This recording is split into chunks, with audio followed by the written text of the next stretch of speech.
Welcome back, everybody, to the Prehospital Paradigm Podcast. I'm Ray Pace. Our special guest today is Dr. Glen Tinkoff. We have Caleb Ferroni, one of our regulars, as Scott would say, and our other regular is Dr. John Hill over here on my right. So we're really excited. We're going to be talking pretty much everything trauma today. So I'd like to introduce Dr. Glen Tinkoff, who is the System Chief of Trauma and Acute Care Surgery for University Hospitals.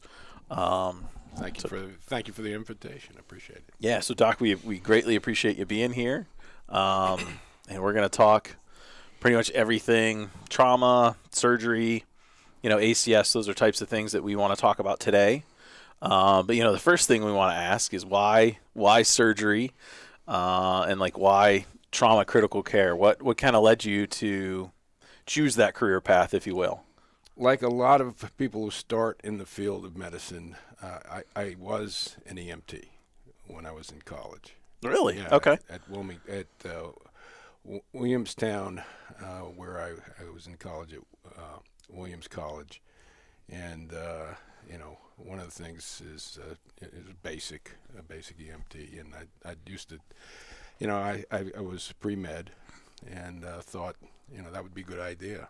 Yeah. And learned first aid and learned about fire rescue and all that stuff. But that I didn't. When I ended up at the end of college, I felt that I needed some time before I went to medical school. So I did something real dramatic. My grandfather was a Teamster. He got me a Teamster card, and I came out to Cincinnati and loaded trucks for Roadway and Consolidated. Oh, okay. And drove a forklift and did that for a year and found out that I didn't want to do that for the rest of my life. Sure. And I started to apply to medical schools, and I got into University of Cincinnati. And there, on my first clinical rotation in my third year, I was on, I believe, medicine, and the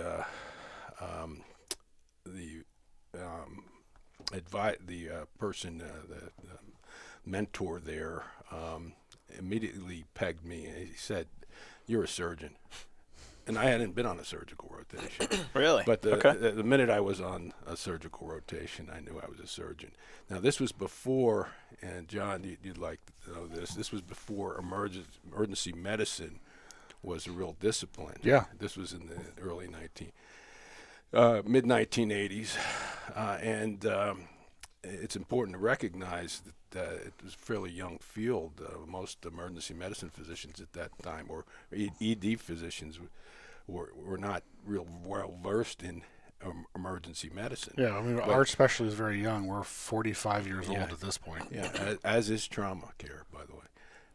And again, this is a bit long-winded, but at University of Cincinnati, they had an excellent emergency medicine program, and I really was torn between the two. Because I like the excitement, and I have, like most doctors like myself, a fair amount of attention deficit disorder. and You met Caleb? You just met Caleb. I've never. You just met Caleb. So. Well, this whole table is. But the bottom line is eventually surgery run over. One, because of the breadth of experience you get as a surgeon in terms of actually doing something with your hands to help, hopefully, patients. And two, I couldn't bring myself to abandon a patient I had just evaluated, managed, and I wanted the full scope of that at that time. Sure. Yeah. And so I ended up going back east and going to residency in the Philadelphia area, and married a cardiothoracic nurse. Okay. And from there, at the end of that residency, I decided that I didn't want to I wanted to take care of really sick people, and I wanted to do it. And so at that time, they were starting surgical critical care fellowships. So I took one of the early surgical critical care fellowships and trained as an intensivist, a surgical intensivist. Wow. And that field was just starting at that time. I really didn't go into trauma care, or didn't even think about trauma care until I got out and decided, well, that's probably a good thing for an intensivist to do. Yeah. And I was hired at Lehigh Valley under the mentorship of Michael Rhodes, who was really iconic in developing the Pennsylvania trauma system. Okay. The Pennsylvania Trauma System Foundation. And I not only learned about trauma care from him, I learned about trauma system care and the trauma system in Pennsylvania. And I was also introduced because he trained at shock trauma, and he was like the second fellow at shock in training at shock trauma. He understood that system too. So that's where I really got my initial interest in trauma systems. Yeah. That's awesome. That's a great story. Who'd have thought you started out in being an EMT? Yeah, yeah. I it was just it's a small town. It was a thrill to be with like you guys, the guys in the fire station, and Sure. and ride on the ambulance. I probably wasn't very good at it, but I'm sure you were pretty good. I'm sure you you're said pretty something good. really hit me. That was like your deciding factor between emergency medicine and then doing surgery was that you wanted to see the patient through. How much harder would that be an impact than to somebody who gets to hand that patient off and say goodbye? Now you're the ultimate care there. I mean, does that really play a toll in your life? It did, yeah. When I was very clinically active, it became problematic. I mean, I was known to do house calls.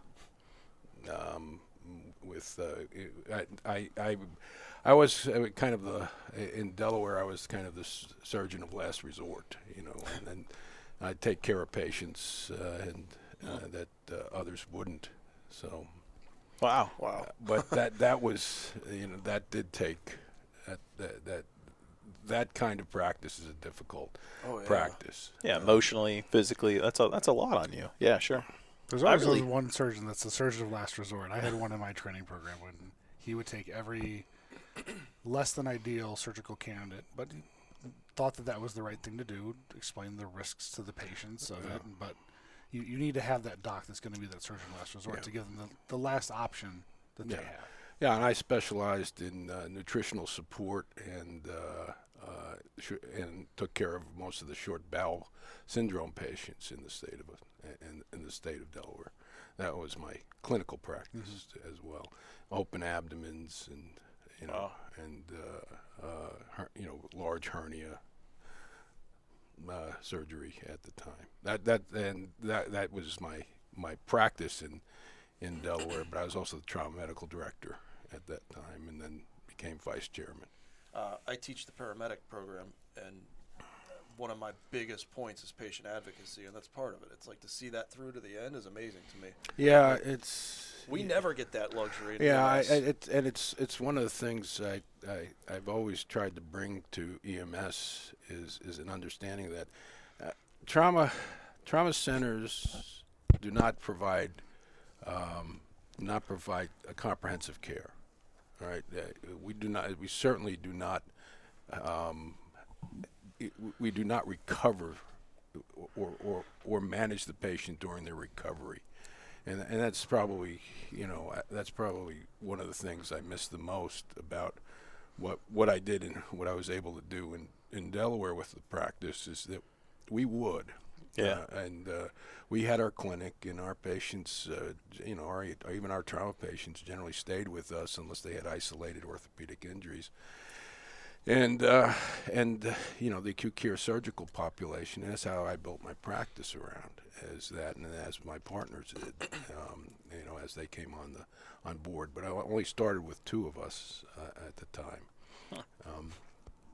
But it's an interesting, you know, it gives you a different perspective to see people come. I get messages. Here's a patient that I took care of, you know, and they basically just want to keep tabs with me. Yeah, that's awesome. That's cool. Well, you're performing such a a big impact on their life, and to Caleb's point, sure, like I think we are so focused on I need to keep the patient alive for 15 minutes, right, or whatever your transport time may be in the pre-hospital setting, and it just kind of shows how everyone is trained differently. Like, we want to treat immediate life threats. I want to try to keep that patient stable. Mm-hmm. I want to get them to the trauma center, for you to be able to take them to surgery, nurses to be able to help manage that patient as well. We talk about recovery. Mm-hmm. And we're really going to get into some of those pieces and parts as we continue on. Okay. And I think hearing your story is awesome. I like history. I like hearing how did it all start? How'd you get into it? So thank you for sharing that. That's awesome. Well, like you said, we walk through the door as EMS providers, and if they have a pulse when we do a transport and we do the transfer to ER care, we're like, yeah, we win. Yeah, we win. Then it just starts. Yeah, sure, right? And then that's when the real work starts. Yeah, and for that long-term recovery, whether even maybe pre you taking them to surgery mm-hmm. and performing surgery, and then there's post-op care. Maybe they spend time in the SICU or intensive care unit, mm-hmm. and then now they get into physical rehab, and now we're looking at this. We look at 15 minutes, and you and the nursing staff and the trauma team are looking at how do I get years? Sure, right? How long? What's discharge home look like? And there could be another surgery involved. There could be physical therapy, rehab, and all that before that person could essentially try to return to normal life. Yeah, or as normal as it is now. That's the ultimate goal, right?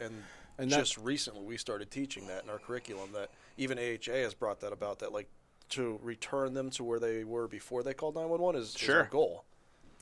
Yeah, it's a goal. The problem with trauma, especially serious trauma, it's life altering, and many do not return. And we still, and I go back to, my biggest concern for our field, as I've said, the trauma centers do not provide comprehensive care, especially in recovery.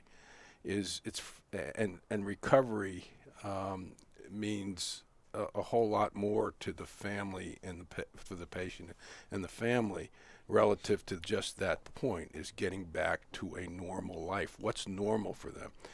As the injuries are life altering. You have that pain forever, generally, and you have, but the mental health also is affected. Sure. So all those things are why currently, I've been an American Trauma Society member throughout my career, and that's why I've been honored to be the president of the American Trauma Society right now, and that's one of my messages nationally. That's excellent.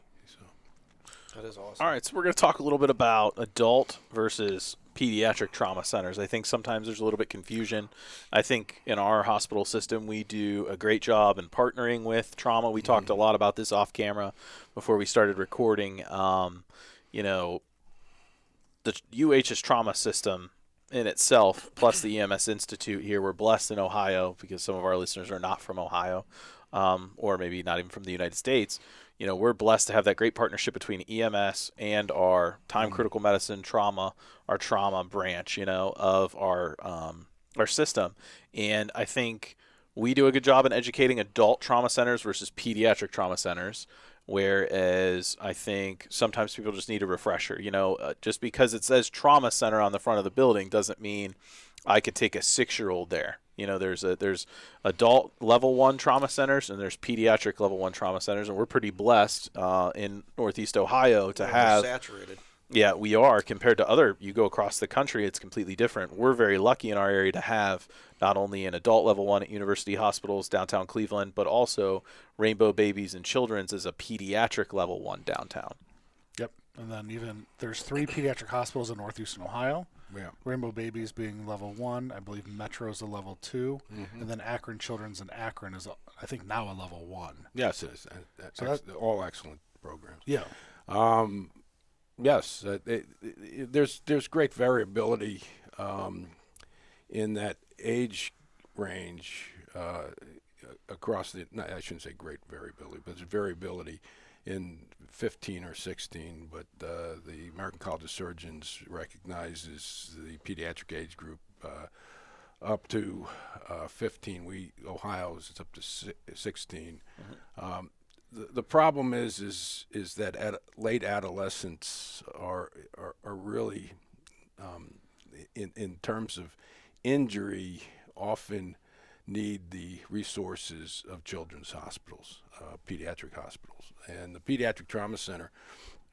The vast majority of them are level 1s, mainly because that's where you need a pediatric surgeon to be available. Yeah, and those are probably typically tertiary care centers as well, like that's Rainbow right. Babies being one. That's right, and that's why RBNC has done a wonderful job for the communities surrounding our facility, and has been in trauma care for over 20 years, and has done so with a fair amount of assistance. It was the first trauma center in the university hospital system, and continues to be a leading trauma center in the United States in pediatric trauma care.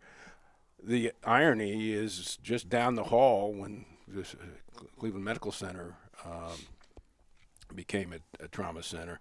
We're back, their trauma bay is literally down the hall from our trauma bay. So, so those resources are so close together. And for people that are listening that aren't familiar, to your point, with Cleveland Medical Center and Rainbow Babies and Children's in Cleveland, these we say buildings, but it's in theory one building, or if you want to say the adult level 1 and the pediatric level 1 are married together. By a door. Yeah, they're literally separated by a door that you can walk through, and those resources are available. Yeah, and it allows us to be very close to our pediatric colleagues and make sure that we're using the resources between the two centers for pediatric trauma care and adolescent trauma care well. And that is a benefit, and it's a unique environment, therefore, relative to trauma care. You don't see that very much. Sure. Like when I was in Delaware, the pediatric hospital wasn't even a trauma center, so we had to kind of step it up ourselves. And I was a pediatric trauma medical director for a couple of years until our pediatric hospital in the state of Delaware, developed a trauma program. Is it easy at all for a general surgeon to do either or, adult, pediatric, or is it almost? Well, this is how I put it. If I can hold the human being in my hand, then I shouldn't be operating on it as an adult surgeon.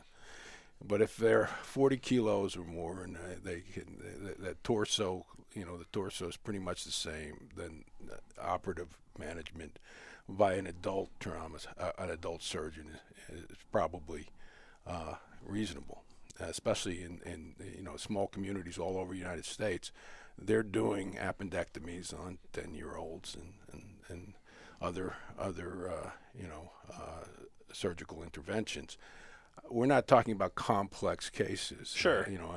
Complicated, especially those associated with neoplasms, should be done at tertiary pediatric hospitals by expertise in that area. But the surgical workforce, we're trained in residency on. All of us have training on pediatric populations.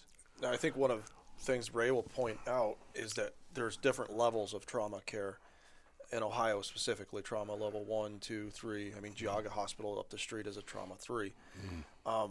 Does that play a part in that level of care you're getting? Yes, that's the American College of Surgeons who's defined those, and the level 1 is a full resource hospital. They have all the resources to take comprehensive care, early care of the trauma patient, including the subspecialty care necessary. Now, there are some caveats to that.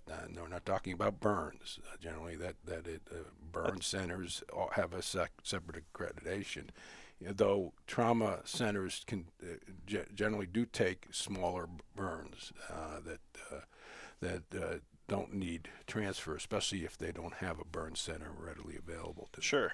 Yeah, it's its own specialty for sure. Reimplantations is another one. Sometimes large limb reimplantations need to go to specialty centers as well. With that said, not to get too far deep in the weeds here, a level 2 is really has to have the resources of a level 1, clinical resources, but doesn't need an academic mission, i.e. it doesn't need a residency program. It can work with a surgical workforce, but it has to provide ICU care, and generally specialty trained, like myself, specialty trained surgeons who have surgical critical care fellowships are there. And usually it's an advanced practice provider workforce, nurse practitioners, PAs, but many of them have residency programs as well, but just are not fully committed to the research and education effort that's there. Level 3s are the unique element in the group. Level 3s, as I've seen them, both in Delaware and here in Ohio and in many states in the union, are really community trauma centers. They are, because the vast majority of injury do not need a level 1. The vast majority of injuries can be cared for in their community hospital. But once you develop a trauma system, especially trauma systems whose major, the major law here, revised code, in Ohio, here is to move a patient with major or serious injury to a trauma center. Yes. Well, you're not going to move everybody who might have a major injury to a level 1 trauma center. You need a hospital in your community that has a trauma center sign on it that can provide basically resuscitative care, and if it's a simple fracture, can provide fracture management, or another injury like a splenic injury or so. Sure, yeah, because you can't have, to your point. So I think Dr. Tinkoff, you hit the nail on the head. What a level 1 is. We have the clinical education there. At the academia level, not only in-house, but that moves out of house. That's actually part of what we're doing here right now. You covered a level 2, excellent. Level 3, and I think to your point right there is, you can't take every single trauma patient to a level 1 where you're at, right? Because then we're going to overwhelm the level 1. We're going to overwhelm all of their resources with maybe patients that are not as high of acuity in the trauma world that could be cared for in a level 3, right? And then as we sit currently in Chardon, where there's a level 3 right down the road. It's the only hospital in Geauga County. Dr. Hill over here. Portage. Same thing with you down in Portage. We're the only level 3 in the county. So you're going to get those types of patients that are going to come into your level 3 trauma center that are, if they're critically injured, are going to be stabilized and then transferred for the needed resources, or they might be handled in the community that keeps the patient in the community, keeps the family in the community. And that's where they were going to recover. Yeah. So it allows for trauma care at a fairly high level to remain in the community, and especially recovery services within that community. And it's very important. That's where they live. Yeah. So they should be able to get at least a reasonable trauma care in the hospitals that serve that community, and not have to be shipped to an inner city environment. if they don't have to. So those are the things, and it's worked very well in where I've been in Delaware and here in Northeast Ohio, as we've moved patients very efficiently. At times, obviously, there's delays, but very efficiently to a higher level care when needed. But we have very successful level 3s. Yes, and speaking of delays, we're getting snow for the first time in Yeah. Chardon. Yeah. Chardon's very well known for a lot of snow, so that could cause some of the delays. So because I'm a fan of hypotheticals, and not to cut you off, we talked about burns. Okay. If for example, not that long ago, months and up the street, had an incident where a man was ejected from a vehicle into a building. The building was caught fire, so he is now a very traumatic patient with burns. So in this case of a hypothetical, or in that case of a real life scenario, who comes first, or does all burn centers come with some sort of trauma accreditation? It's an interesting question. Not all burn centers are trauma centers, but most are associated with trauma centers in some fashion. And the fact of the matter is the life-saving measures, the resuscitative measures, should be performed, and then decisions need to be made relative to the burn wound, how it's going to be managed. In the early phase, basically, there's going to be a prolonged resuscitation in the burn patient, coupled with managing the burn wound. Most of that is applying Silvadene or some form of medication to the wound and dressing it. So it's not complex now. But once grafting has to occur, and that's generally in that first week, if they're going to move, they need to move then. So it's obviously most trauma centers can apply that resuscitative measure, and then move the patient to the burn center. If that's the priority there, they'll be able to take everything else. Generally all burn centers have extraordinary ICU capabilities, many times beyond what we have at a non-burn center relative to wound care services. So I think that's important for our listeners in the area to know, and even others, that house fire victim, let's say, probably who of us to send them to the burn center. A vehicle accident with entrapment and burn might be who of us to send to a level 1 trauma center to then stabilize. And they have the same techniques, I believe, eschars and everything else to relieve swelling and that, right? Yeah, well, yeah, the escharotomies that you're talking about, it can be done, but if that type of burn, a 3rd-degree burn, is what you're dealing with, that's eventually going to end up in a burn center. All right, it's just the timing and making sure that resuscitative measures are ongoing, have been applied and are ongoing in that first hours of having a patient in a level 1 or a level 3, and just make sure they're resuscitated and their burn wound is dressed. Yeah, we're going to get to this too, but I think understanding that trauma care, we talk about the golden hour, that first hour after trauma is the most critical time frame for this care. Driving an hour out of your way to the burn centers doesn't make sense. If I've got a trauma center 5 miles down the road, Absolutely. I would go to that local trauma center. Yep. Begin, because you guys are a few guys and gals on trucks with limited equipment. I have a lot more resources at the hospital. Right. I bring them to me. We'll start resuscitation processes. I can start a helicopter or a more advanced team to then take the patient once we've stabilized and done all of our initial resuscitation, started our fluid boluses that the patient needs to get, initial wound care, stabilized, and then define where that patient needs to go. Because maybe that patient actually would benefit from, maybe they had that accident, they've got some interabdominal injury that we need to intervene on first, do some type of salvage operation to stabilize before transferring to that higher level of definitive care. So I think that that's important, that everyone needs to know that probably going to your local trauma center is the best option. Sure.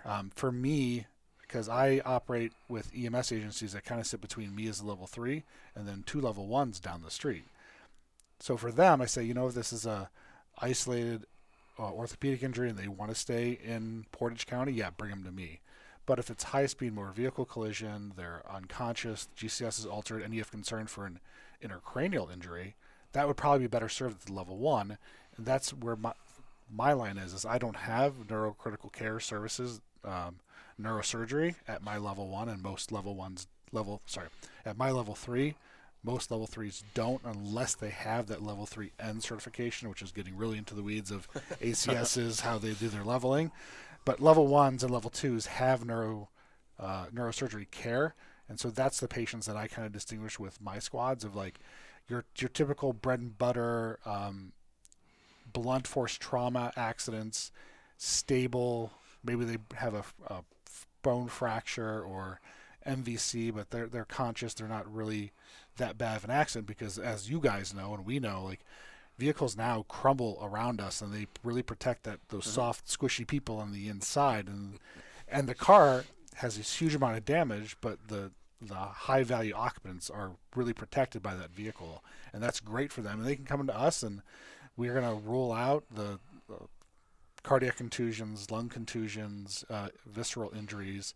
And the big thing that we probably keep a lot of those patients that are like true trauma care in the level 3s are going to be like, oh, they've got a minor splenic lac that we're not going to do surgical intervention on, but we're going to monitor them. We're going to do serial abdominal exams. We're going to get repeat CAT scans. We're going to monitor H&Hs. They're maybe stable to go home in a few days and don't need all the care that's available to level 1. But if I have a patient that comes in and an accident happens right outside my doors and they're altered on the closest place and we bring them in and they've got a big brain bleed, they've got shift, yeah, we're going to call the helicopter in to get them out and get to definitive care. But again, I still have more resources there if I'm a stone's throw away. So I think that if it's equal distance and you think that they might benefit from a level 1 of those needs, yeah, take them to level 1. But if it's a minor bread and butter, again, trauma accident, fall from standing height, fall from a significant height, but yeah, they look like they've got a fracture, that's bread and butter trauma care at your community centers that they can take care of. And I think more importantly, Ohio Trauma Triage hits that really hard, that if we have something we can't control, bleeding, an airway, cardiac arrest, they're obviously going to go to the closest center. Yeah.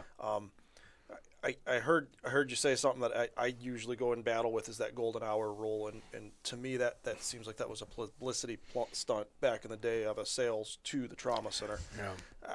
How I understand that time is of the essence of these, and obviously we can only do so much in the field.